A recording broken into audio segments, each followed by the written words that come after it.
So, all right, with that being said, Ryan, we're ready when you are. All right. Good evening. Today is Tuesday, January 4th, 2022 at 6 p.m. Happy New Year's. This is the Selectmen's, Board of Selectmen's meeting here at Town Hall. Please join with me in the Pledge of Allegiance. I pledge allegiance to the flag of the United States of America and to the republic for which it stands, one nation, under God, indivisible, with liberty and justice for all. All right, so if the board and everyone would join me for a moment of silence for Fran, Marion. As we all know, the loving husband of Mary Marini, who was here, had passed over the weekend. So please join with me for a moment of silence.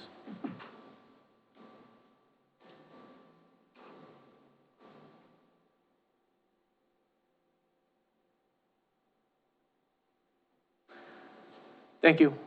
Mr. Weeks, do you mind reading this week's announcements? Absolutely. The Hanson Fire Department, in coordination with the Hanson Board of Health, will be holding a booster clinic at the Hanson Middle School on Thursday, January 13th, 2022, from 8 a.m. to 6 p.m. An advanced registration is required.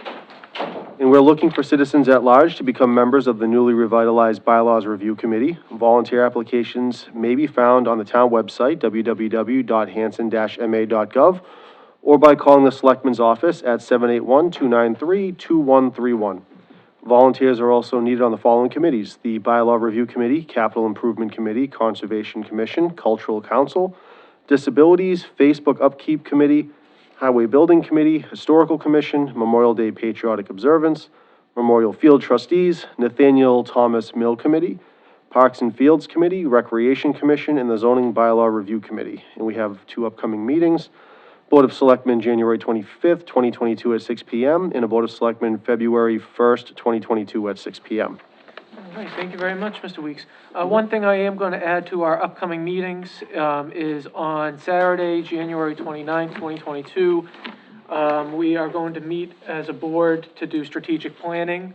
I know this has been long on the to-do list, but we're finally getting to it. So just put that in there. I'll buy the coffee, Mr. Hickey. Donut too. We'll see. We'll see the Time. Would 9 a.m. be okay with everyone? Oh, that's perfect. Perfect. Okay. And that's on the 29th? Yep. Okay, perfect. I believe that's a Saturday. So, all right. So with that being said, we have a public hearing at 6 p.m. Public hearing in connection with the application of Yummy Bov Incorporated for the transfer of all alcohol packaged goods store liquor license on the premise located at 12 Monpont Street, Hanson, Massachusetts, from Kavi Hanson, LLC, DBA, Hanson Market and Liquor, to Yummy Bov Inc., DBA, Hanson Market and Liquors. The premise consists of a one-story building. Ms. Green? Yes, I'd like to make a motion to open up the hearing. Oh, thank you. yes. Second. Move first and seconded. All in favor? All right, Ms. Green? Yes, we have an application before us for a transfer of license. We have a transfer of ownership, and the new owners are here as well as their attorney representative. This is a formality that the ABCC requires, that the licensing authority hold a hearing to approve the transfer of license. You have before you, there should be the information on the new owners, and that's about it. We don't have any, there's no violations. All financial obligations to the town are up to date.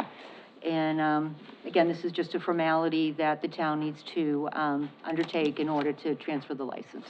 All right. Ms. Green, we actually don't have that in our packets. For some reason, I think that was an oversight. But nevertheless, I think our agenda sufficiently describes who the parties are. But could I ask a few questions? Yeah, absolutely. Okay. Just wondering, first, we're always thrilled when somebody wants to have a business in Hanson. We welcome you, we're thrilled. I know the gentleman that, had the business that you're purchasing, did quite a bit of renovation there and, really, built that business up from what it was when they bought it. Just wondering, are you guys planning on expanding or changing the model, or do you have any immediate plans to do anything different there? No, so they are purchasing the real estate as a part of the transaction, but in terms of near-term plans, there aren't going to be any alterations to the space itself. Okay, okay, thank you. Any other questions from the board? No? All right, I'm looking for a motion to approve, the transfer. Is that the correct language you're looking for, Ms. Transfer of license, yes, as Okay. the licensing authority. So moved. I'm sorry, I just Sure. have one other question. Do we know if there's been any other issues with these folks that are purchasing it, with any kind of, compliance issues with liquor licenses or anything of that sort? I'm not aware of any, Yeah, they would have been disclosed on the application itself. okay. Unfortunately, we don't have that, so, yeah, okay, and there weren't any, you're saying? Okay, great, thank you, sorry. No, that's fine, thank you. So with that being said, I'm looking for a motion to approve the transfer of the all alcohol packaged goods store. So moved. Moved, Second. seconded, all in favor? Say aye. Aye. All right, and I'm looking for a motion to close the hearing. Sorry to Oh, interrupt. sure. If I could just request a vote on the pledge as well, otherwise the ABCC will kick it back to the town. What are you looking for, sorry? A vote on the pledge, there's a pledge of the inventory. Okay. And the license itself to the applicant's lender, so the board wants to vote on that. All right, Ms. Green, do you happen to have, Is there a particular way that motion should be made? Should move on. That is the document on the pledge. As you can see in the little box check, there's a little box that says pledge of inventory, so that is checked. If a motion's required, do we have some sample language on a motion on the pledge of inventory? Yeah, just vote to approve the pledge of the license and the inventory to Rockland Trust Company. So motion to approve and vote to accept. Would that be right? Did you Accept say the- to Rockland Trust? Rockland Trust, yeah. Okay, so the inventory and the license is being pledged to Rockland Trust, and we're making a motion to do that. Okay, Approve that, so okay. moved. Second. moved and seconded, all in favor? All right, 5-0, thank you, and thank you very much for your assistance. Good luck, gentlemen. Thank Thank you you. very much. Thank So with that being said, I'm looking for a motion to close the hearing. So moved. Second. Moved and seconded, all in favor? 5-0. All right, next thing on our agenda is to discuss, renewal of Sprag Energy Natural Gas Contract. Ms. Green? Yes, so the town purchases, its natural gas through a consolidator. We go through Sprag Energy, and we do have with us, Bob Savage from Sprag Energy. Bob, are you there? Oh. Okay, All right, all well, right, well, with that being said, maybe we can, Yeah. we'll return to this in just a minute if, he hops back on. I know he was there, I did see him Yeah, I there. saw his, Yep. he was on there just a minute ago. So with that being said, we'll just pass over that for right now. So the next thing is discuss COVID-19 safety measures for town buildings. As everyone knows, COVID is still with us as we go into year 3 of this pandemic. With the different variants going on, and we're at an all-time high here in Massachusetts and elsewhere. Unfortunately, the governor has not given really any guidance and kind of said it's up to municipalities to govern themselves on this, which is very unfortunate, and I would like to air my frustration with it, thank you. Because I think at the beginning, he was a great leader on it, and that was kind of our mantra as our board, was whatever the governor says, we'll follow, and now he doesn't have anything to say.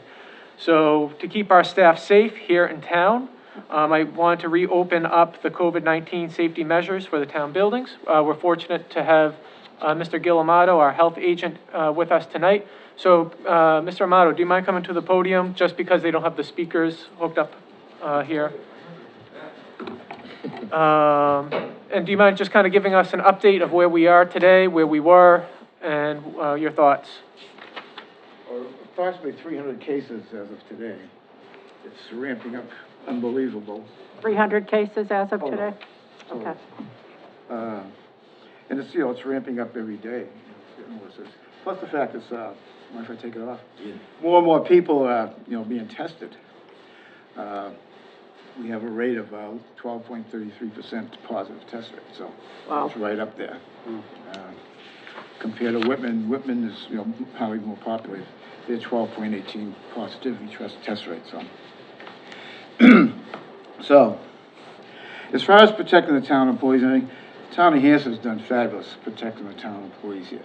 The town hall, we put a lot of plexiglass up, we have wipes, hand sanitizer, masks, we have signs, there's gloves, there's fogging.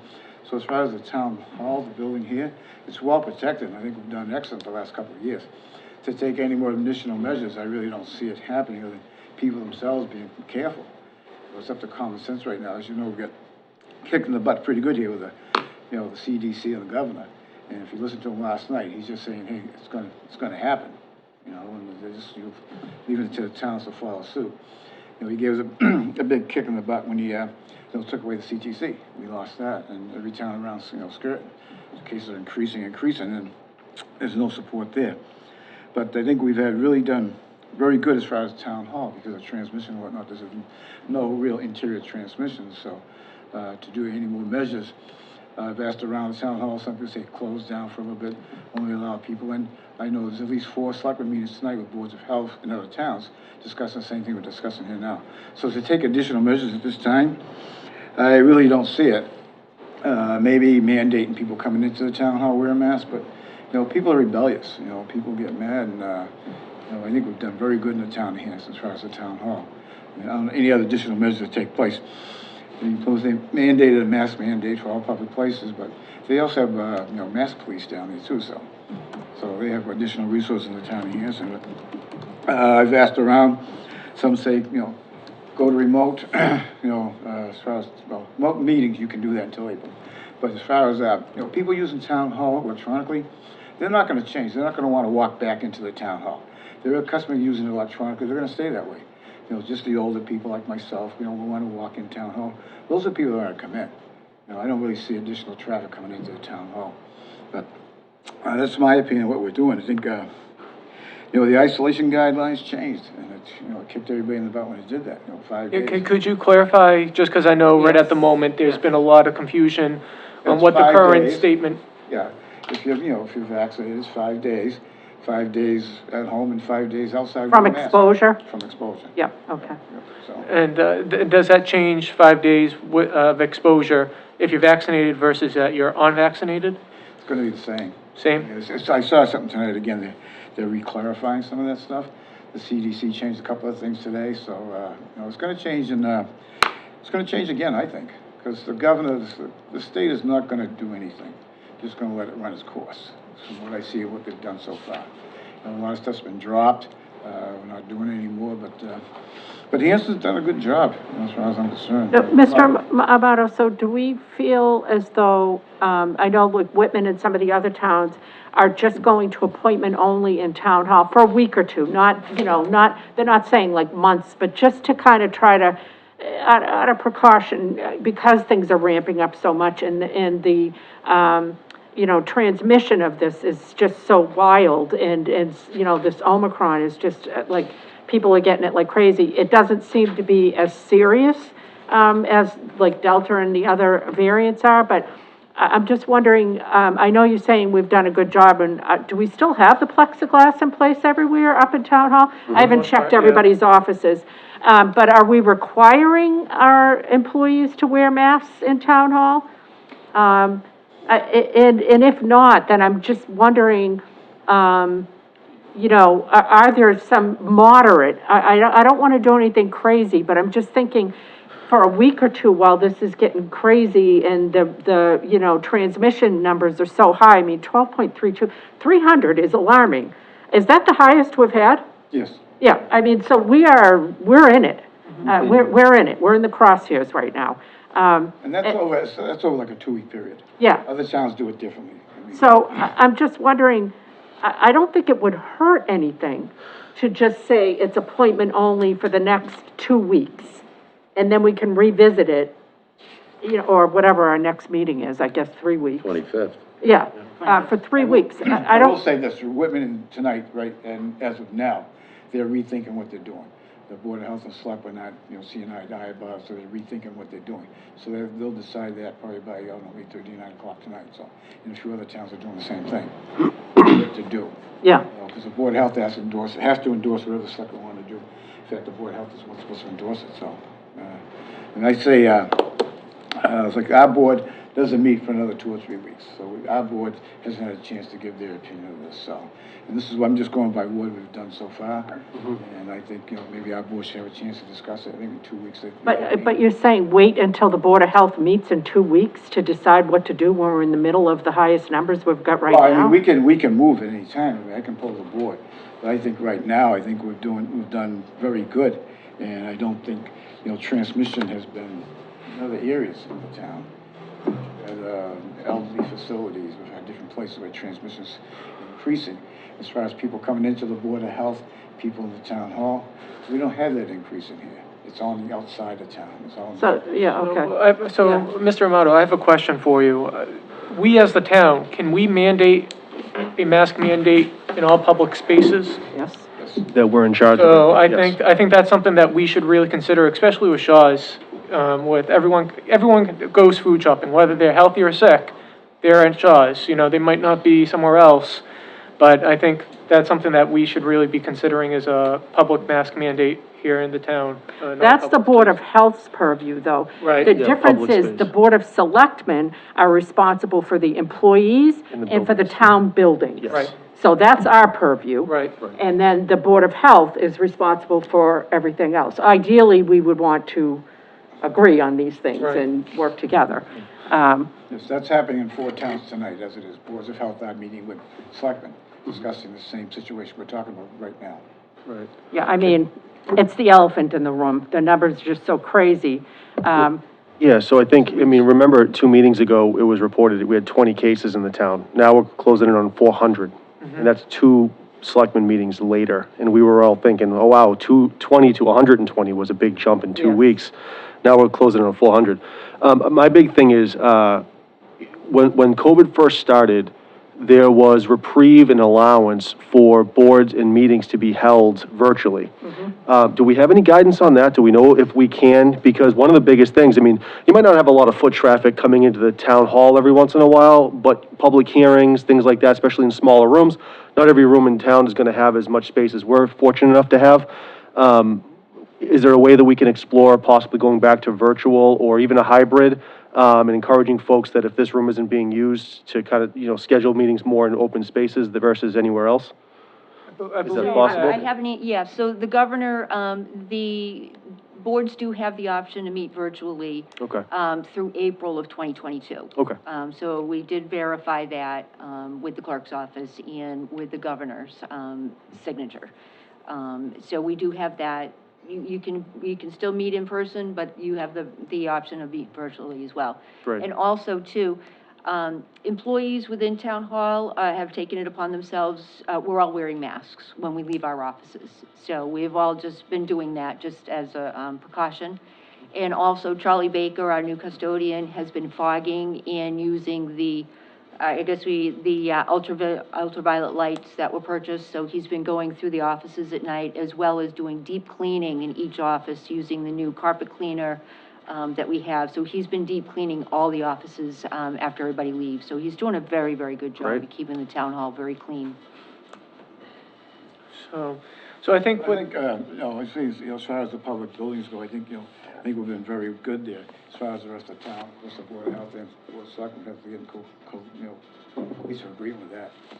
So, I'd say there's 4 towns right now, in Selectmen's meetings discussing the same subject we're talking about right now. right. So for right now, this is my personal preference, is I'd like to impose a mask mandate for all public buildings under our purview, effective tomorrow. But that's just my will. I agree. So is that a motion? What about meetings? Just so we For can try and get, meetings, are you for really looking meetings, for I something agree separate? that we should go into a hybrid. You know, I mean, we should endorse a hybrid if possible. I understand that people prefer to meet in person, and I think that's, everyone is responsible for their own risk that they want to take. Mhm, the risk tolerance, Yeah, their risk tolerance. So I know that there are some folks that really don't want to do Zoom, and hey, that's fine, you know, but we'll still be open for in person if you want to be in person. So the mass, we're going to all public buildings, in town, that are town buildings, town-owned buildings, and we'll leave it up to the Board of Health to make a determination about others, and we would hope that you could try to pull them together sooner rather than later, just given how this is ramping up, but we'll defer to you guys on handling that piece.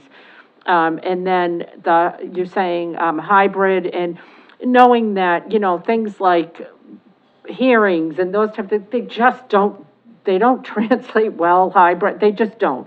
But we'll leave it up to each of the boards and committees to figure out, but know that we're encouraging people to the extent that people don't feel comfortable or whatever, they could do the hybrid. And are we going to, just do the mass but not appointment only? And encourage our employees to be safe and take the measures that they need to be precautionary, and know that if we're requiring masks from people coming in and our employees are wearing masks, that we've greatly reduced that transmission. Yeah, I think that's appropriate, yeah. Okay, do you agree with that, Mr. Well, Armato? just the fact that, you know, the employees are working in offices, and they do have the plexiglass barriers and stuff. I think, you know, some find it uncomfortable wearing the mask. I think, being behind the plexiglass barriers, you know, that's all the protection you really need. I think I would just say the mask, if somebody's coming into there, obviously, if they're sitting there by themselves, you know, hammering away, that's up to them. But if somebody's coming in from the outside, I would want people to be wearing, both parties to be wearing masks. And if somebody feels that they don't want to wear a mask and they're coming to town hall, then they could certainly, try to do their business over the phone, or, you know, online, or whatever other manner we might be able to do it. I know, I'll tell you, Beth Sloan, although she doesn't want to probably duplicate this, was amazing in the middle of all of this stuff. She was like doing curbside stuff. Teresa Cochio, the same thing, like dump stickers. She was like, she figured out a way to come down and do curbside dump stickers and everything. Transfer station, I'm sorry, I'm old school, I always call it the dump. So I know we've found a way, because we've got amazing employees to do it, but I feel comfortable, town-owned buildings, Say that again? what? Using employees? We have amazing employees. I say it all the time. Lisa knows this. Yeah, Lisa knows this. I say it all the time. We've got a lot of. That's the truth. We have amazing employees. They Yeah, know what to do. we do. They know how to be careful. They know how to handle things.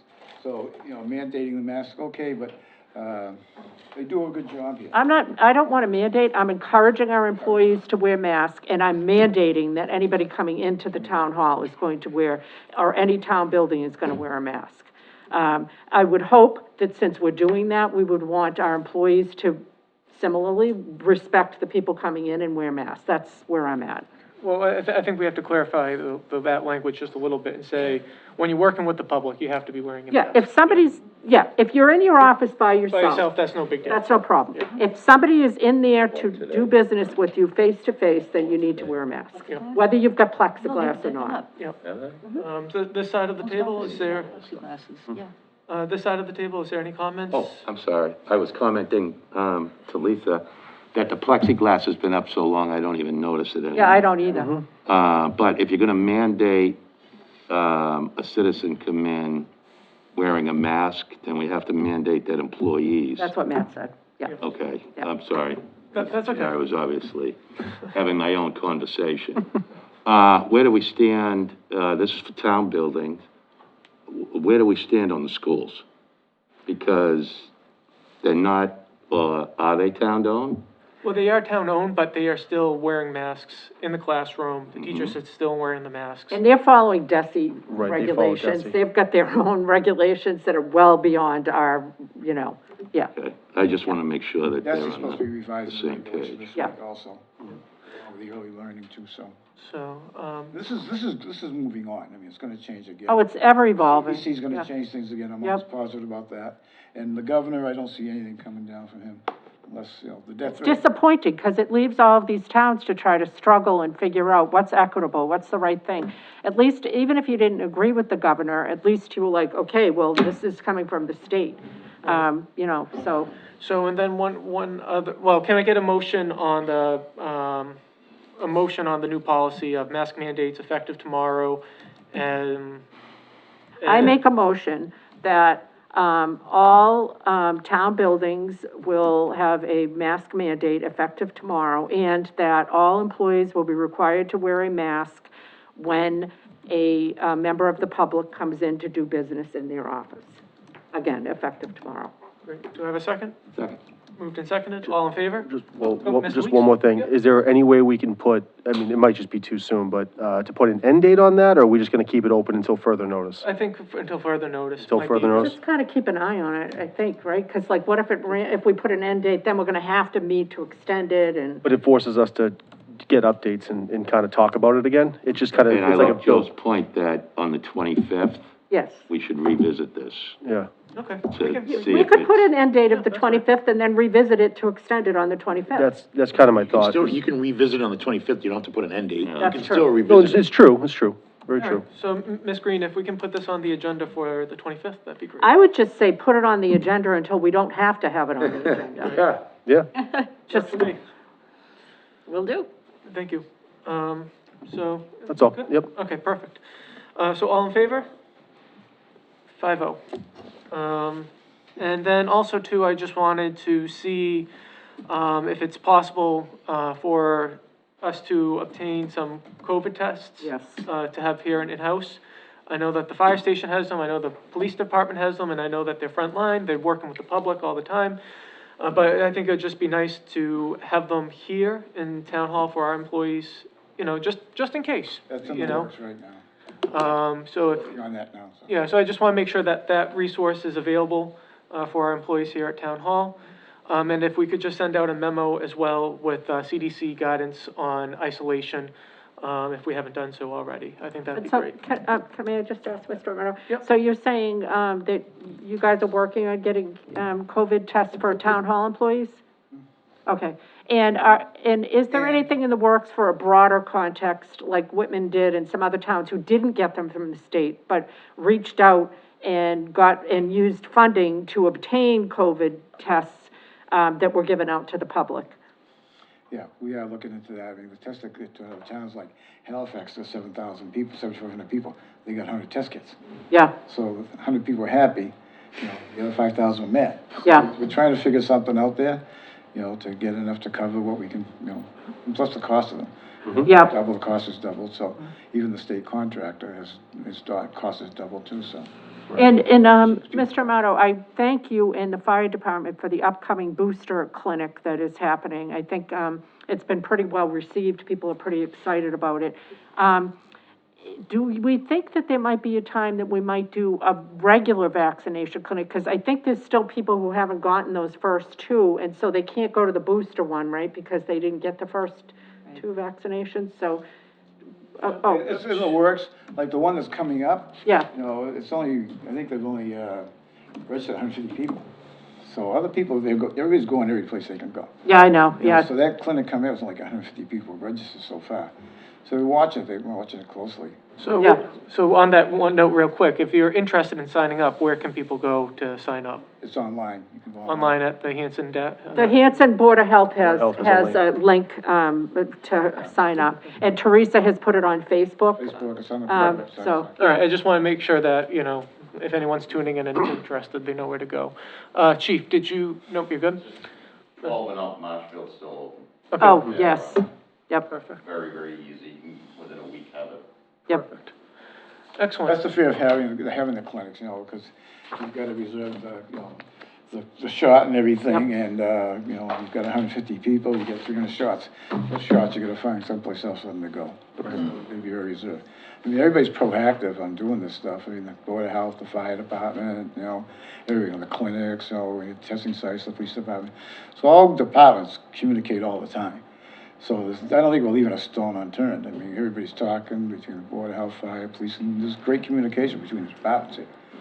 So nothing's being, there's nothing under the stone, because the stone's turned over and we're looking into it.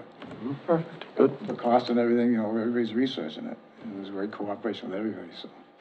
And we watch other towns, like other towns are watching us. Right. We've talked to 10 health agents in Plymouth County. What are you gonna do, what are you gonna do? Tuesday night, Monday night. So, Right. these conversations are taking place in every town Yeah. in Plymouth County right now, so. Yeah. Perfect. Okay? All right, so with that being said, any other questions from the board for Mr. Amato? Perfect. All right, thank you very much for coming you. in. Thank you, watch your legs, you gonna trip? Oh, boy. Are you gonna ask Laura to repeat what you said I was about? gonna say. You saw the look on my face. I can see it, that's why I asked. All right, great, thank you. So with that being said, we're going to circle back to the discussion of renewal of Sprag Energy natural gas. Ms. Green? All right. Yes, so again, we are in a program where we purchase our natural gas through a consolidation through Sprag Energy. And Robert Savage has joined us to kind of just talk about the program because our contract is up for renewal. And he just wanted to kind of give us some information on the positives and negatives of continuing the program. Bob, can you hear us? I can hear you. Can you hear Okay. me? Yes, we can. Welcome. Thank you very much. Thank you for having me, folks. I appreciate it. I'm trying to think of a best way to go ahead and start and explain this to you. I've been doing this for about 13 years. Sprag has been taking care of the town of Hanson for probably 8 or 9 years now. Meredith Marini was the one that I worked with prior to Lisa. And we take care of, we're a publicly traded company. It's traded on the stock exchange and been around since the late 1800s. And we take care of everybody from Gillette and all the way down to little mom and pop pizza shops. So there's nobody that we don't take care of. At this point, you're probably very familiar with what's been going on in the global economy. One of the things that we do specifically is we keep an eye on natural gas and electricity. Although we take care of many, many other things, everything from diesel to materials handling and all of that, the important thing today is the natural gas, because natural gas is extremely volatile here in New England. And the reason for that is a couple of different reasons. Number one, the pipelines. The pipelines haven't been expanded since the since the 70s when they first put them in, and yet the demand for natural gas has gone up. And as that happens, it creates what they call capacity problems. So we literally can't get enough natural gas into New England to be able to provide enough for everybody. That being said, during the winter, it causes major spikes across the board. And that typically will not only translate into natural gas, but also over to electricity, because the majority of electricity is also produced by natural gas nowadays. But all of that being said, the natural gas prices usually here in New England they are volatile. But this year they're exacerbated by global issues. The pandemic has just wreaked havoc all the way around. One minute your economies are crashing, next thing you know, everybody's coming back online, and the demand for natural gas is going up. Now we're coming into winter. All of that being said, what's happened is it's created a lot of instability. Your current contract that actually expires at the end of this month is at 59.9 cents per term. If you were to go ahead and get your same gas from Eversource, your utility for the town, they're currently at 76 cents.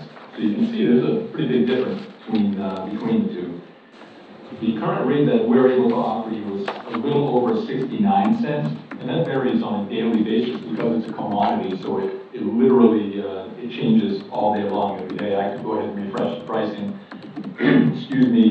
50 times in a minute, and I get 50 different prices. So, that 69 cents, it vacillates a little, it goes up and down.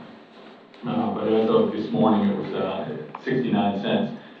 We don't see anything that is indicative that the market is going to change in a positive direction for us. And that being said, we're strongly recommending that folks, take advantage of the program, that they go ahead and sign up for at least another 12 months to get you through this winter.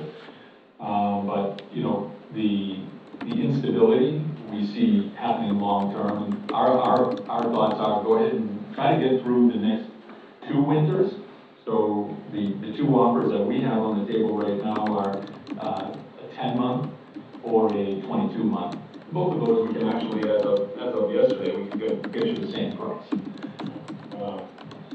So I don't know how much you wanted, or if you have any more questions or anything like that, but please, I'll stop there and ask if you have any questions for me at this point. Sure. So, Bob, I have a quick question for you. So you mentioned right now in the wintertime, it's a little bit more volatile to get a quote. Is that correct? Yeah, in general, winters are always more expensive than during the summer. And that's one of the benefits to, and if you don't mind, I'll explain this. So when you go ahead and you stay with the utility as your natural gas supplier, they're buying spot market prices all the time. They're never ever able to lock it in for any long period of time for you. So like right now, their price of 76 cents is good for January, February, March, and April. Now those happen to be the most, the months where you use the most natural gas as well. So, although during the summer, their prices will go ahead and drop typically, you're not using any. So they could give it away, for all intents and purposes, they could go ahead and give it away for free. And it wouldn't matter if they dropped down to, 10 cents per therm at that point. So when I'm doing pricing, what I'm doing is try to make it so it makes sense. As we look at your usage, for instance, you may have 6 months where you use pretty much nothing. That May, June, July, August, September, October, you pretty much use nothing. And then all of a sudden you go ahead and all of your usages go ahead and go through the roof. When I go ahead and I do pricing, what we do is we go ahead and as a company, we go out and buy natural gas on a monthly basis. So let's look at it this way. If you as the town of Hanson were to want a 12-month price, we would go ahead and go look at the pricing for the month of January, and we would have that in our system. We would also go ahead and go buy contracts for the month of February, March, April, May. And we would do each one of those individually because the gas is actually a different price for every month. When I'm able to offer you a 10-month or a 22-month or whatever it happens to be, what we're doing is we're including all of the cheap months in with the expensive months, and that's what allows us to go ahead and offer you a fixed rate, typically at a lower rate than what you're going to see from your local utility. All right, so that answers your question a little bit. Right, because I was going to follow up with my next question, which would be, would it make more sense to do maybe a 6-month contract, get us into the summer months where it's more stable, perhaps cheaper? Is it smarter to do that, or is it? Great question. So, let's again, just going back to what I just said, we go ahead and we did, a 4 or 5 month contract. Let's go ahead and just look at that for an example. We would be putting, your contract right now is good for January. So we would go ahead and go February, March, April.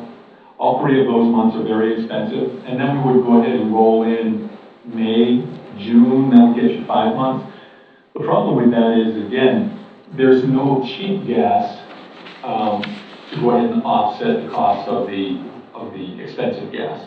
And that's why we try to go ahead and make sure we include those summer months, at that point, gas might be, 20 cents instead of 59 or 69 or 79 cents. And we can go ahead and do a weighted average, and that's what we're able to do. It just gives you a little more control. So I could certainly tomorrow, maybe I could go ahead and, right now, for some reason, I'm having difficulties logging on to our system to go ahead and do it right now.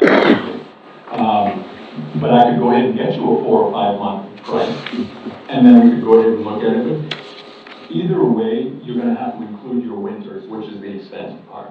You always want to make sure you lock those in. And honestly, the volatility here right now is such that, even if you were to get through just this winter and go into the summer, it doesn't necessarily mean you're gonna get cheap prices, right? Because what happens is, let's say we get you a contract until June. Then the next contract we do, we have to go ahead and include July, August, September, but then you've got to include winter months again anyways. So no matter what, you're always, for us, it's all about timing. I'm able to go ahead and pull in expensive months if I need to, or cheap months if I need to, and that's why I'm not offering you a 12-month or a 24-month. I'm offering you those odd months, the 10 and the 22, because those are called sweet spots. Those sweet spots take everything that you're talking about into consideration. So right now, the 10-month would get you February, March, April, May, June, July, August, September, October, and November. So that's why I'm able to offer you on 10 months, 69 cents, because I'm able to pull all of those inexpensive months in along with February, March, April, and May, which are very expensive. Okay, great. Does that make sense? Yep, Mr. Hickey has a question. Go ahead, Jim. Hi, Bob. Jim Hickey, way down the other end of the table. I do. I wanted to go the opposite way. First, it says that, the terms you're offering would get us through 1 or 2 winters. Yeah. November, with the 10-month, you had just mentioned it, November, the contract would be over with the 10-month. It doesn't get us through the winter. And get you through this winter, and then next winter we have to revisit this. Right, and then the one with the 2-year contract, it doesn't get us through 2 winters, it only brings us to October. Now you, Yeah, that'll be a year from October. right, through one winter. Remainder of this winter and the winter of 22, 23. I'm looking to get both winters fully covered.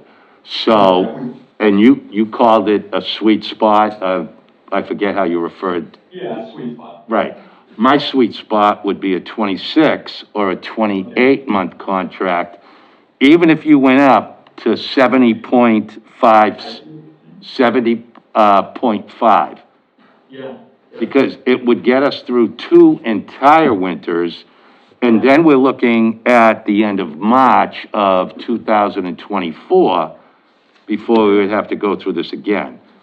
Because my next question, without you answering that one, would be, how long was our last contract? Your last contract ran from February of 20 to February of 22, so it was a 24-month contract. Okay. It was, I'm sorry, a 24-month? Yeah. Okay. So that's what I'm looking to get, is like a 24, 26-month, sweet spot contract. Sweet Something spot. that would get you through 2 entire winters. 2 entire winters. And I know, right, and I know that, January or December, January, and February would cost more at the end of it, but it would still make sense in the long run to get through those 3 months, and then bring it back at the end of March of 24. Yeah, with your permission, I want to go ahead, I'd like to, I would fully back that, and I'll tell you why, folks. The Henry Hub is where, that's traditionally where people go to find out what the cost is for natural gas. And what I want to do by giving you this statistic is, I just want to show you the extreme volatility that we've got right now. In July of 2020, natural gas was trading at $1.50, okay? Let me rephrase that. When you look at your contract right now, I told you you're at 59 cents, that's per therm. And if you multiply that times 10, then you get what they call decatherms. That's why now instead of 0.599, it's 5.99. Does that make sense? So we're just converting it into a bigger unit. So when I say that natural gas in July of 2020 was costing $1.50, as of about 2 months ago, or probably 6 to 7 weeks ago, natural gas had jumped from $1.50 all the way up to $6.20 for the very same gas. And now it's back down to, probably $5.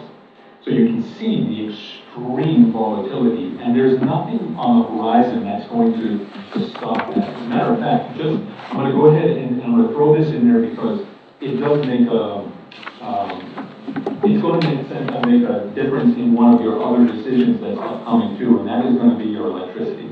Because your electricity I take care of as well at this point, but as I understand it, there's a new program that you're trying to get implemented.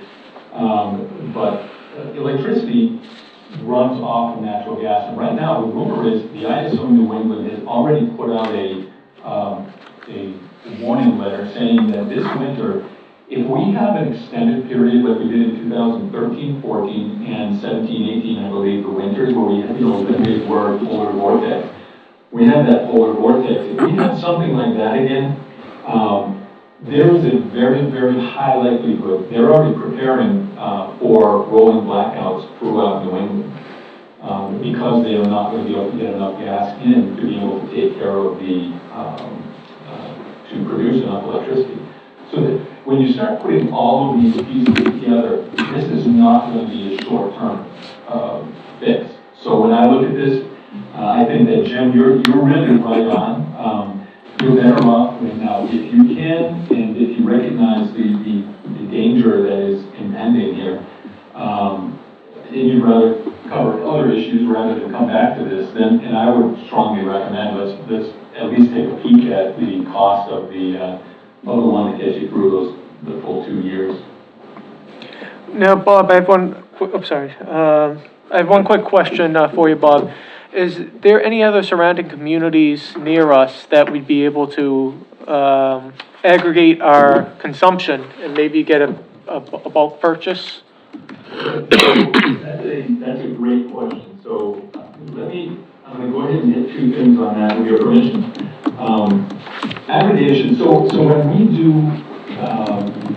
do natural gas, I've been doing this for 13 years now, and the beauty of Sprag is that we're able to treat every single customer the same.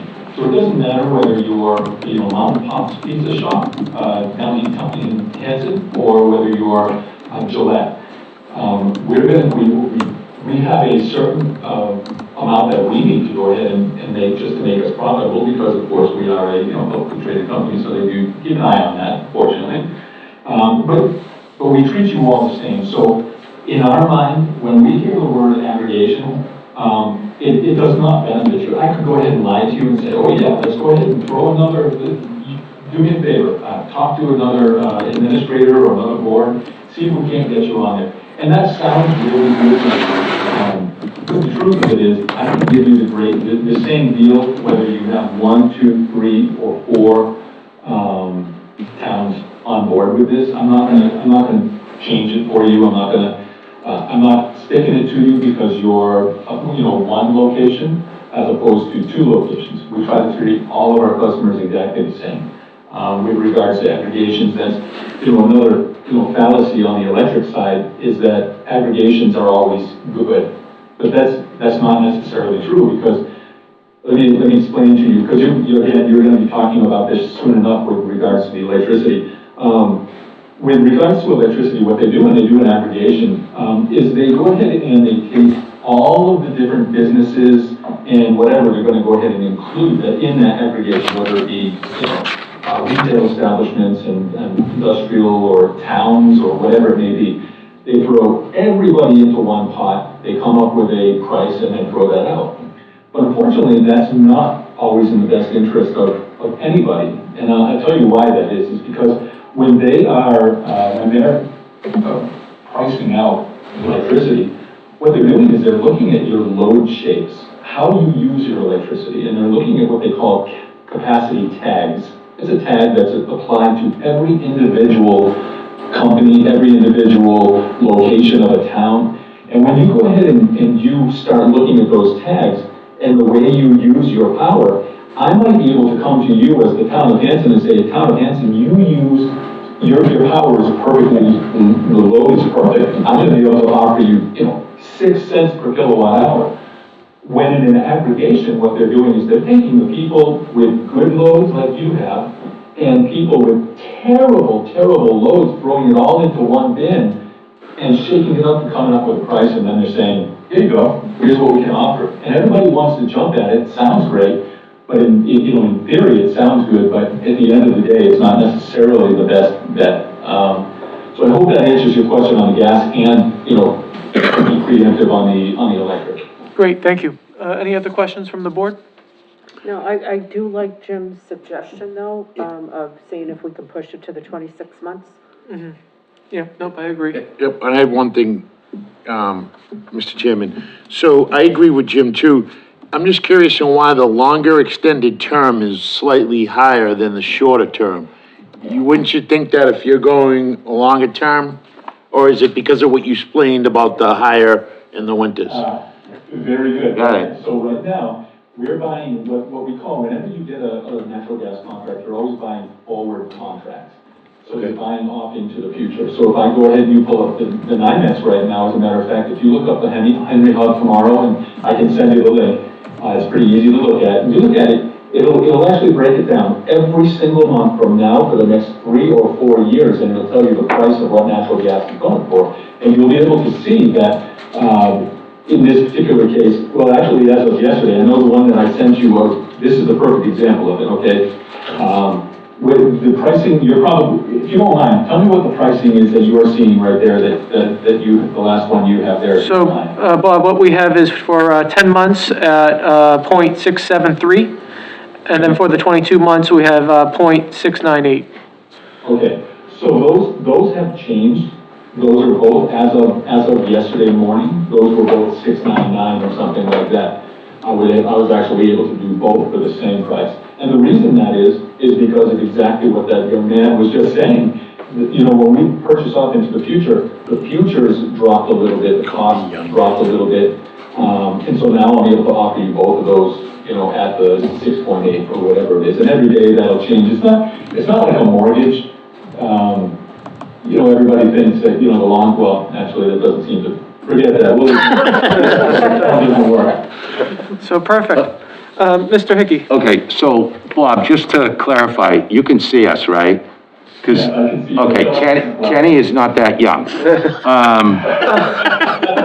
So, and I don't want you to work any later than you have to, but how soon could you get the numbers for the 26 months to Lisa?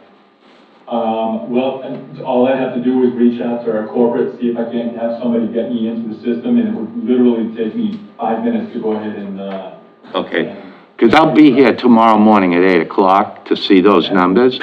But, so, my question, the first time I ran the numbers, and obviously I don't have what you have in front of you, but I came up with a scenario, for this sweet spot deal of .702.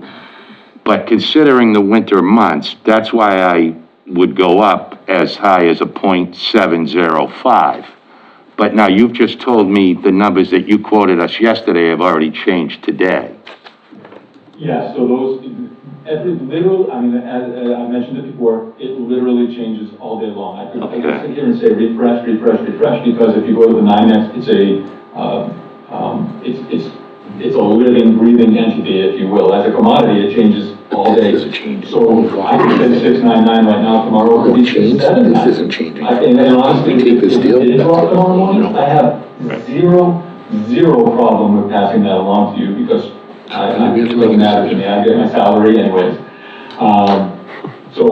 I could go ahead tomorrow, certainly refresh it. What I'll do is I'll go ahead and give you the prices for 10, 22, and we'll figure out whatever gets you through. I would say you want to go through the end of April of 23 is probably what you're looking for. And the reason I say that is because Eversource, when Eversource does their pricing typically goes from January until the end of April, which in this case, that's what it is. So it's 76 cents right now from now to the end of April. Okay, April of 23 or April of 24? 24. Let's see, that might be, 4 if you're gonna do the 27 months. right, so we're in 22 right now, so the end of 23, the end of 24, yeah. Okay, perfect. Yeah. So perfect. I'll make sure I get you out that far, and All right. I'll get you that pricing. So it'd actually be 27 months if you're gonna go to April, correct? Yeah. That's it, all right. Yep. Yeah. And I'm gonna go ahead, I'll let Thank you, young man. what it turns out to be. I'll let you know exactly what that's gonna turn out to be, when I That'd call be you back great. tomorrow morning. You'll be there at 8, or you're gonna be there until 8, Jim? I'll be here till 8:30, and then I'll be here at 8. Whenever you need me, that's where I'll be. Okay, all right. All right, sounds good. Then all I need to do is have them connect me back on. For some reason, I'm not, I don't know, my password expired or what, but I apologize to you. But I will go ahead and get you those numbers bright and early tomorrow morning. That would be awesome. Send them, just to Lisa, or do you want to have Lisa send me all of your emails and I'll just send it to everybody at once, or whatever's best for you? Yeah, I would send it to Lisa, Yeah. and then we'll go from there. Yeah, just to Lisa would be great, Bob. Excellent. All right. If you don't have any more questions, then I do appreciate you guys allowing me to go ahead and talk. I think it's, in this kind of an environment, it's really, the way we look at it is you want to be proactive rather than reactive. And with going with someone like us, what you do is you have that ability to be proactive. You could never, ever call Eversource and have them give you this information, nor could you allow them to, or would they be willing to lock in for any length of time. They just simply come up with a number. It's typically, 4 or 5 months at a time, and that's it. So if the market was, like it was at $6.50, then that's where you would be. Your prices would be based upon that $6.50. So it would probably be, you'd be at, 90 cents for the next 4 or 5 months instead. You have no protection, and that's the beauty of working with me. So thank you so much, all of you, for. Before you go, we have one more question, sorry. One more question. Sure. When, our next meeting is January 25th, so when do we need to make our decision if we're gonna move forward on this? Excellent. I mean, could you wait until the 25th? Is that possible, or is that too much under the gun for you? And if it is, just tell me. No, so typically what we have is it's called a hedging deadline, and the hedging deadline is typically 3 business days prior to the end of the month. So in this case, I would actually say the 25th would probably be, so that's 25th at 6 o'clock, right? So then you've got Wednesday, Thursday, Friday. I think we would be okay. Now, the only thing that I would say is just be real careful, because remember, the further you go, I just got an email, I don't know if it's gonna be able to open up or not. We get emails every day. As reps, we get emails from our corporate headquarters, because we've got these, we'll call them nerds on the back end. And they are, they're the ones following weather patterns and all of that. And one of the things that they just sent out was, if you have a second, I'll tell you what they just said, okay? Sure. Another minute or not? Yeah, Yeah, plenty. I'm here till 8:30. The email they just sent out, the current cold snap in Western Canada is the most prolonged period of single-digit Fahrenheit temperatures going back to at least the winter of 2013-14. This cold snap has been taking hold of Western Canada, took hold of it on December 25th, when population-weighted temperatures fell to 6 degrees Fahrenheit and averaged -1 through December 31st. After a brief respite on January 2nd and 3rd, temps are now forecast to remain in single digits, blah, blah, blah. So, without boring you with the rest of it, the idea of that is what's on the west typically will follow the jet stream and come across. So they are anticipating, behind the scenes here, they're anticipating that we're going to be coming into some extremely cold weather within the next few weeks here. And if that is the case, then all of a sudden, when we go ahead, we do those, remember how I mentioned we do the pricing per month, so we're going to go ahead and look at February, March, April, May. All of a sudden, February and March and April are going to go through the roof, which is going to go ahead and drive that price upwards. So, yes, the answer to that is yes. I think we could go ahead and get it as far as the 25th. But in my opinion, I think you would be really playing that old Russian roulette thing. It's a very dangerous thing at this point in the winter. My suggestion is let's go ahead and get the information to Lisa, have Lisa get it to you guys.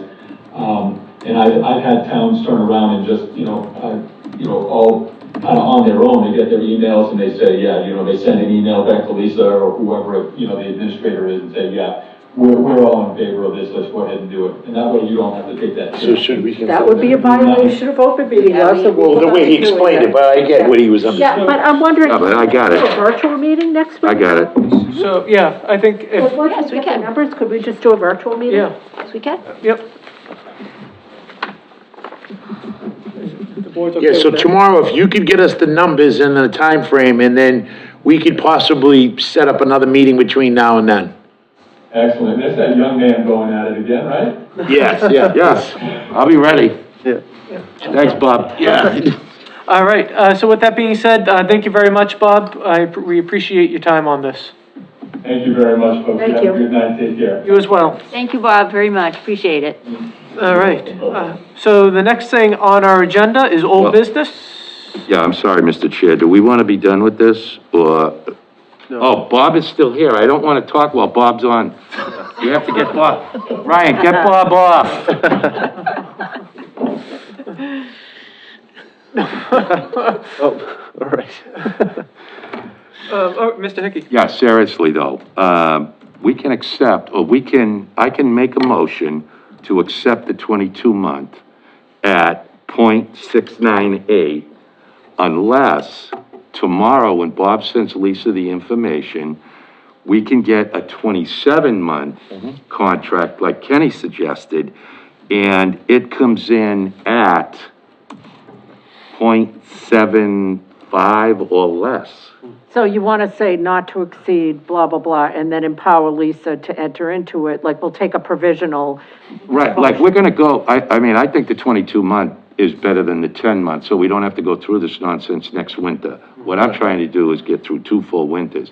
So if they're willing to give us it at, the .705, which is just above the .698 that we're going to do for 22 months, it gets us through that full winter. I think everybody's conceptually in agreement. Yeah.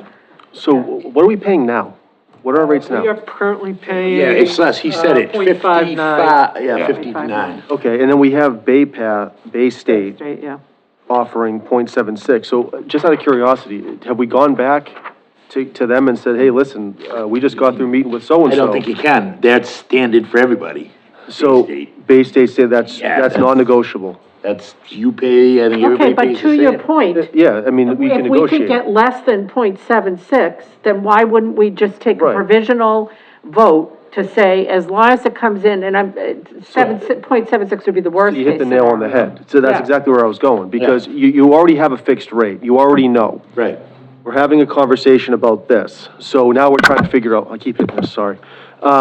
We keep talking about what the, what the high end might be or whatever. All we gotta do now is just come in less than this. And Yeah. I was gonna ask the question, but you beat me to it, but it sounds like everything's fixed. So we can't even negotiate rates. It's just, it is what it is. Yeah. Get the lowest one. So I would just say, as long as it comes in less than what we were already in talks with, and we can get it for a prolonged period of time that we feel comfortable, and we have to assume that if we're already paying .5 something or other, 5.9. and it's going up 20 percentage points for the most part, I mean, for lack of a better term, you can probably extrapolate that 2 years from now, whatever it's gonna be, it's gonna go up another. Gonna go way higher. Yeah. So lock it in for the longest that we can. I was actually gonna go even further than you, but I totally fine. I was gonna say 3 years. Why not just hit 3 years and just I call it was a day? afraid he would. Yeah, no, I totally agree with that, but That's I too think. much risk for them, probably. It probably is, but I think that getting through two winters, coming lower than what we already know is a fixed competitive rate, I think whatever that is makes the most sense for the town. That sounds like a motion, Mr. Yeah. Chair. Yeah, and not only that, and I agree with Joe 100%, Lisa could simply email us individually, we could email her individually what we thought, and then that motion can, so if he comes in tomorrow with Jim's number No, and we says, cannot do that. That is a No. violation of Yeah, open We meeting. have I to make, cannot do that. we have to vote on it Yeah, tonight. we could just make her We the. cannot correspond with Lisa and take a vote. Yeah, Yeah, there can't be any discussion or So, debate but we could on a- empower her. We So can then what empower do you you. want? Yeah, we can empower you to you want engage in a the contract. So what Joe and Jim, I think, are saying, will get you kind of to the same place, which is, we're gonna say, Lisa, we're taking a vote tonight, and as long as Sprag comes in at less than 76 per term, we are empowering you as a board to enter into that agreement with Sprag for the 27-month period. Yeah, Second. yeah. Okay.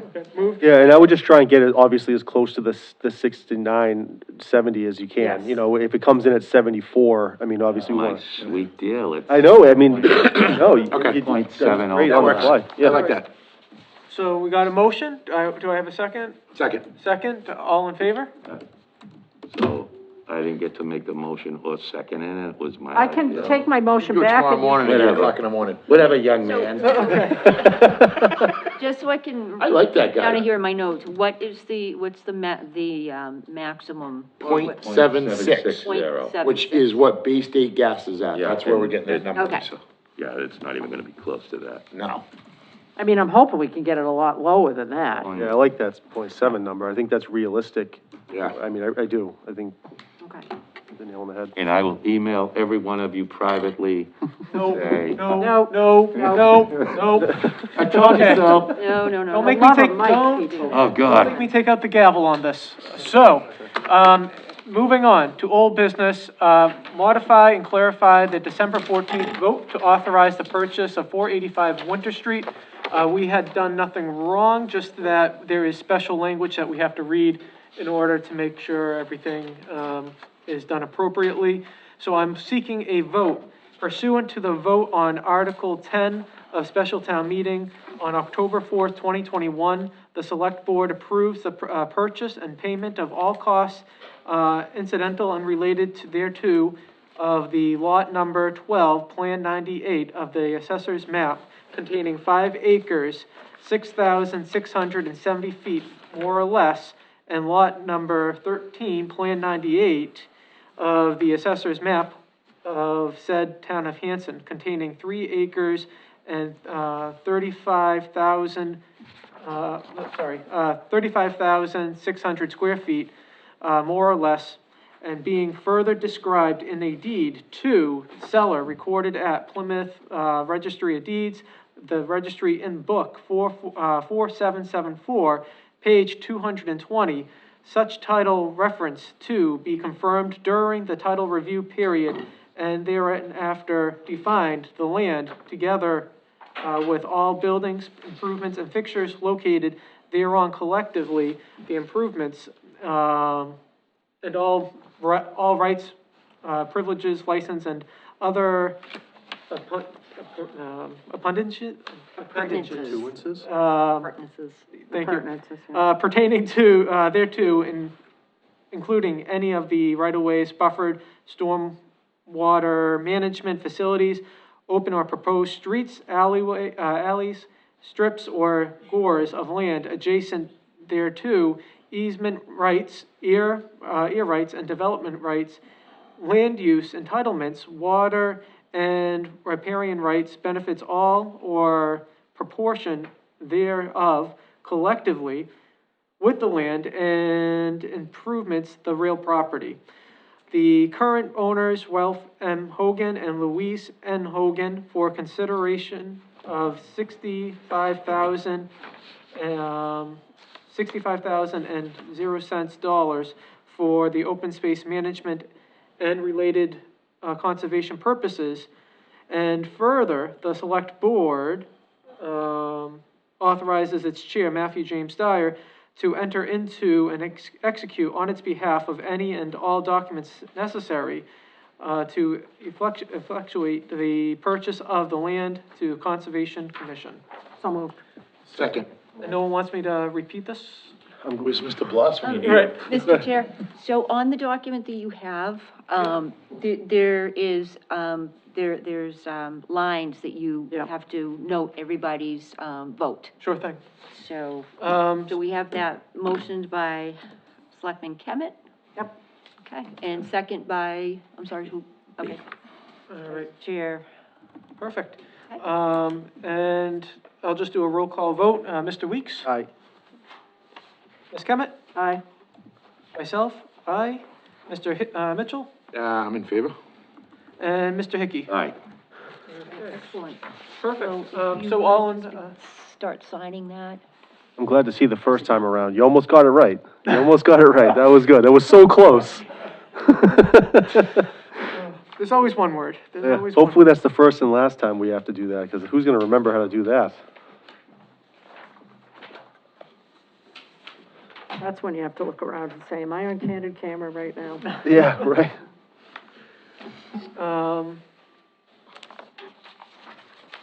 Just gonna vote and we're good. All right.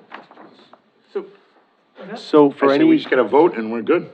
so for any purchase, this is the language that we have to use. Is this specific, huh? You can't just simply say, vote in favor, make the transfer. Well, no, because if you look at it, it's all the rights that go with the land, and then a lot of it is the ancillary costs that might be, so. Yeah, no, it makes sense, hindsight being 2020, it's Yeah. just, wow.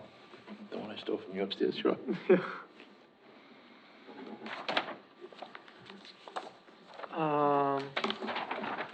Perfect. So we don't need a all-together vote, as it was a roll call vote. So with that being said, thank you very much. The next item on our agenda is appointments. Appoint Lorraine Lentini. Latini as a member of the Council of Aging Board. So moved. Moved? Second. Second, all in favor? Aye. And consider and discuss application of Carolyn Mills for the appointment to the Recreation Commission. And Carolyn is not with us tonight. I am not sure how the board would like to proceed, because I know with the last 3 members, we've had them before us, so I'm not sure. I'd just like to, talk to her and get an idea and, Yeah, we should be consistent. yeah. Okay, so if we want to be Mr. Hickey? Okay, to be consistent, we just appointed Lorraine to the council. Lorraine is known and is being Kim reappointed. She's being reappointed. She was on that before, and she's been here a long time. Okay. So she's, maybe you guys know this woman. I've never met her. I'd just like to. Yeah, I don't know her.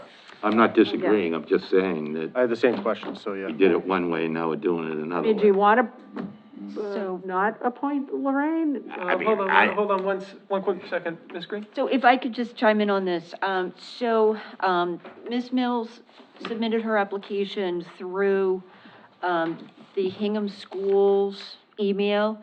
It came through my email with just a bunch of numbers, so it went into spam. Oh, So she submitted it back on the 8th, but I didn't find it and see it until basically just very recently, because it came through with just all numbers. As I saw, she only provided an email with the Hingham Schools, knowing that they were closed for vacation. I sent her a letter explaining that unfortunately her application went into the spam, but we are in receipt of it. I did note that the selectmen were going to be talking about it this evening. She might not have gotten the letter in time, so that's why she may not be here, but that's a little background around what happened with this. yeah, I don't think it reflects on her at all. I mean, Oh, no, not at all. These are weird times with COVID and back to school and all that other stuff, so. So I think, just for consistency purposes, I think that in the past, with the running, what we've had in the past, and everything is always fluid with appointments, it seems. In the past, we've always had the town administrator meet with the person, or they come before us. Yes, one of the two. One of the two, or if it's a member that is really renowned here in the town, because they've always stepped up and served the community, I think if someone can speak on their behalf, I think Lorraine has done a great job in the past. I think that might be appropriate. But I think maybe for Carolyn Mills, just because could anyone speak on her behalf? No? So maybe just either have Carolyn meet with Ms. Green, or just come before the board, I think would be appropriate. Is that? But I think I agree. it's exciting that we're somebody staying new is consistent. applying, Yeah, so. no, we're- I agree. Yeah. Just have her come in the 23rd. Yeah, we don't wanna hold her up, but I'm glad Lisa explained that, because that makes sense. Yeah. Absolutely. All right, so we'll wait on Carolyn, we'll put her on the next agenda. And then with that being said, the next piece of business is approve open session meeting minutes for October 19th, 2021, November 2nd, 2021, May 18th, 2021, and December 7th, 2021. I'm so moved, but I did have a couple little nits. For instance, my name has got 2 T's, Lisa. And I noticed where our new admin was, doing the minutes, she may not have known that. Okay. I also noticed that she spelled light control as light in the sky type of thing instead of LITE, which is the proper name of the company. And there were a couple other little, like, nothing material, but little, nits like that I, Nothing that's gonna change. it's the not gonna vote, change but the we can change yeah, it it's later. it's just correction of spellings, really. Okay. All right, so. So I moved, but I just wanted to Moved, caveat. Second. Second. Are we doing all three, or? All four, right? Yeah, all There's four. 4 of them. Yep. I missed one. So, with just the minor corrections, as we see fit, all in favor? All right. And if you guys don't mind passing this down to. Sorry, a motion, a second? Sorry, did I get I think Second. Kenny seconded it. Okay, perfect. All right, all in favor, thank you. And Lisa, I just marked this up with the Jim, little you corrections. Oh, great, okay, perfect. I will good get on those the corrected. Yeah, I'm good. Okay, so 5-0. All right. Thank you very much to our clerks that have been taking care of the minutes. And. And I'm sorry, on that point, Lisa, do we have any concept of how many more minutes we've got left to be current? Are we at that point? We are just about current. I just need to go through, 2020 to make sure we've got them all. But other than that, this brings us right up to our current meetings. Right. With these minutes. So thank you very much. Thank you. I know that has been a real team effort. Leading personnel is, on the way with the corrections from from what was missing from the last ones. Okay. All right, and with that being said, town administrators report. Ms. Green. All right, yes, so, I have a few things to report. So CARES Act, came to an end on Friday, December 31st, and we were required to submit all our last requests to CARES Act on that day.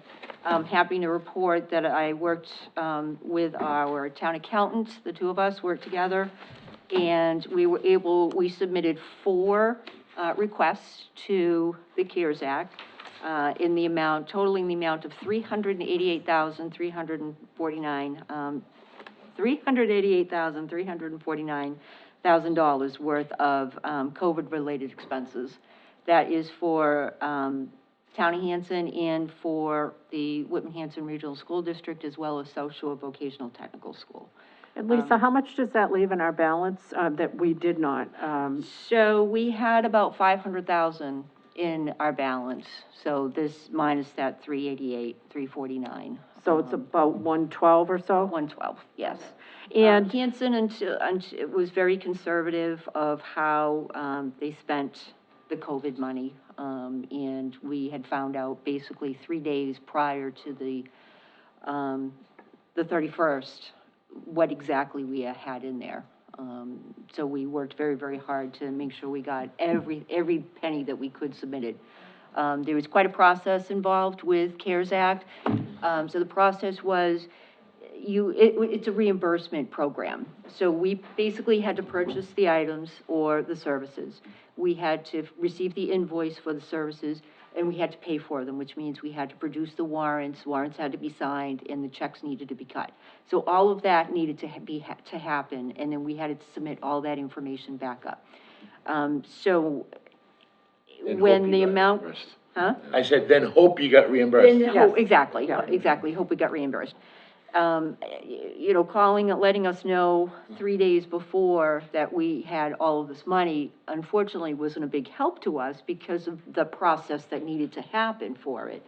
And the COVID tests, it's great, you could get them, but not until mid to late January sometimes, which means we wouldn't have gotten an invoice and we wouldn't have been able to pay for them because we don't pay for things until we have them, actually. So, unfortunately, that wasn't an expense that we could throw in there for COVID, but we did a good job with getting everything then.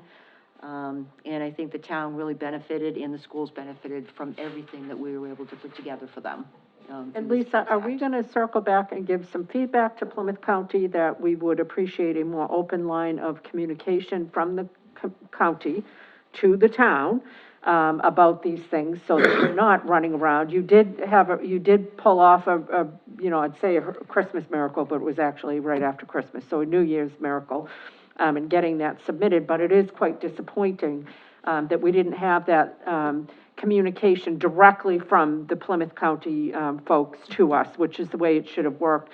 Also, just a point, I know I had somebody reach out to me and say, oh my God, you guys have got, Hanson's got, I don't know, 400, I don't know what the dollar amount was that they said, and I said, if you're looking at the Plymouth County, site, there's a lag between when we get reimbursed and what that's showing. So yes, it probably is showing even more than like 500,000, but as we get reimbursed, that amount will go down. So it's not real time, I guess is what I'm trying to say. Exactly, It's not yes. happening real time. Right. Yes, because, I mean, there's still some submissions that they're still reviewing, so we're waiting on all of that. But we got it done. We got it done and we got it submitted by the 31st. So Good work. That's great. we're good. Green communities projects are underway. We have weatherization that's being installed at Camp Kawani, the lodge, the highway department, and the library. So that will help with their, with any of their energy usage.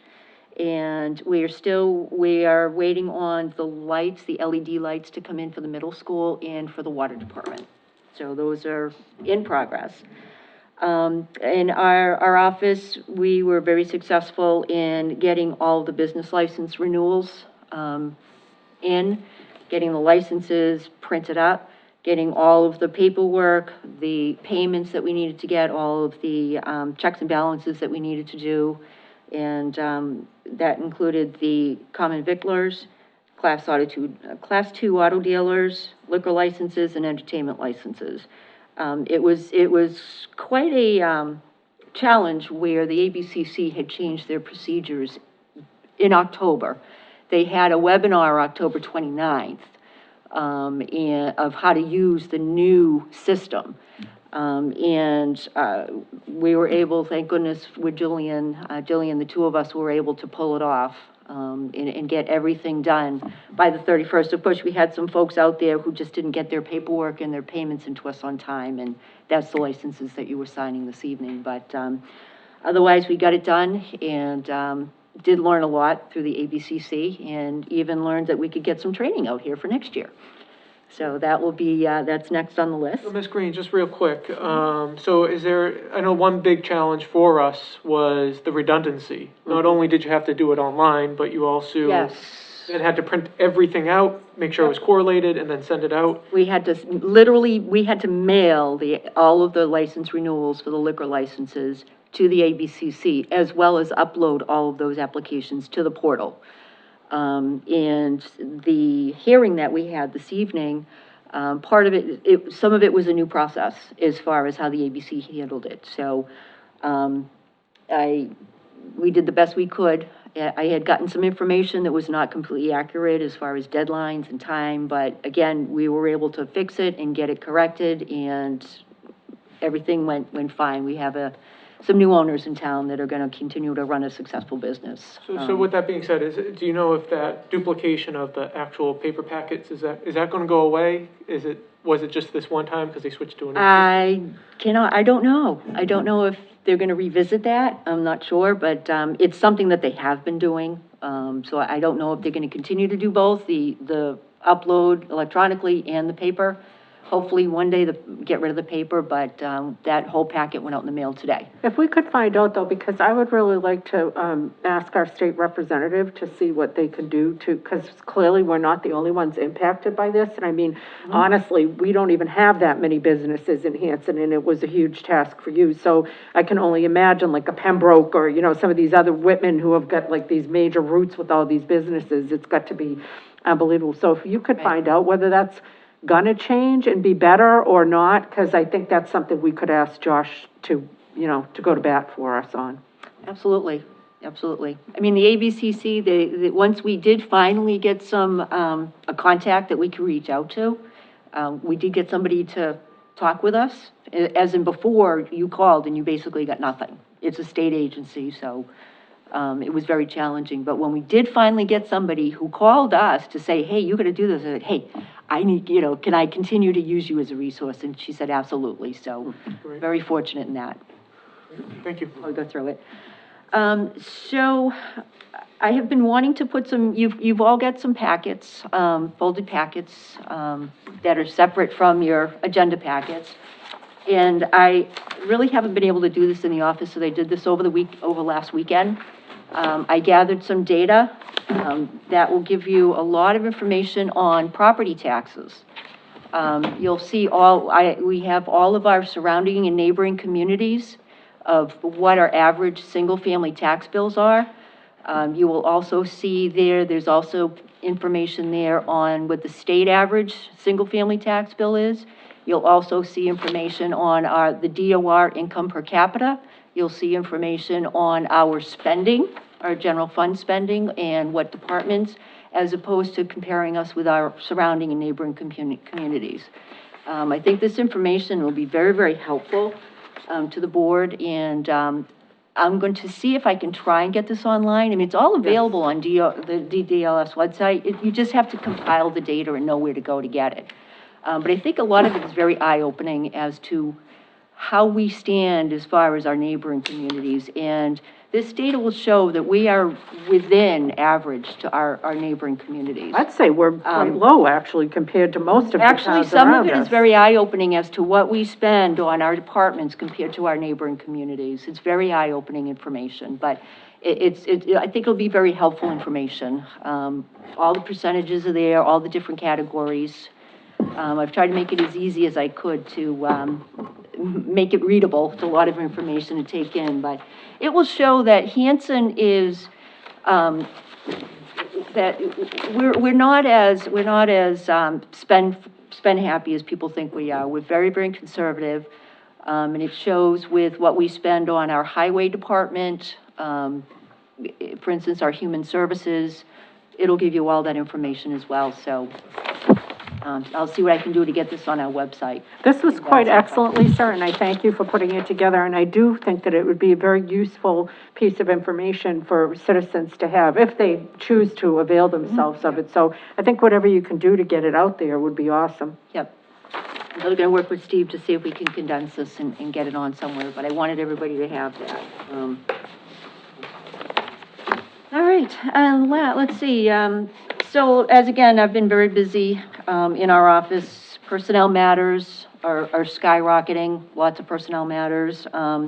Contracts are coming to ends and we need renewals, as you saw tonight. The energy is just one of many that are coming up for renewal that we need to look at. Insurances on vehicles, buildings, all different matters are coming up. Our health insurance and things like that are all coming up. So I've been very, very busy in procurement. We've got a lot of procurement going on right now, so it's been very busy in the Selectmen's office with what I've been doing every day, as well as keeping payroll and paying bills and just doing everything that need to keep the operations running. So so far so good. Very, very few is falling through the cracks, and I'm very happy that I can report that. That we're not letting anything fall through. And prospectively, I know that our new administrative assistant has, or is either already a procurement officer, or at least has some credentials, and what's the thought process there in terms of delegating some of that to her? Is that where you're thinking of going, or? Yes, well, she's finishing up the courses that's offered by the Inspector General's office. So she will have the education part of it.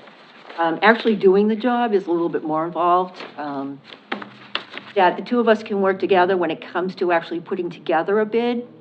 There's a lot involved, but I'm sure the two of us will be able to do it. And as far as your thresholds and just making sure you're doing everything by the under 30B or 149 or 3039M, depending on what we're looking at. She will be able to be a very big help in all of this. Good, good. Yeah. And last but not least, the budget process. So we are in the process of gathering all the budgets from the town departments so that we can put something together so the selectmen will be able to look at it.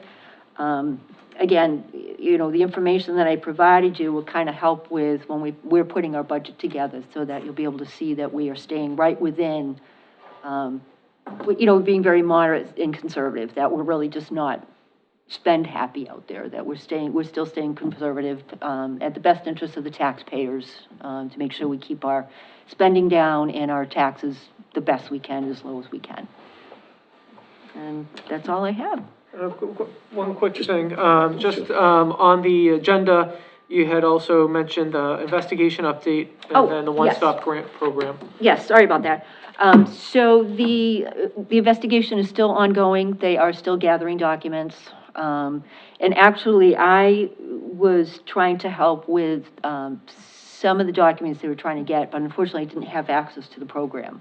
Full access. I had some access. So actually, just this week, I was able to get full access to the program, so that now I can now go in and gather the documents that some of the other department heads, not department heads, but the other departments have been a little bit hesitant to do. So, I can now do that, but it is ongoing at this point.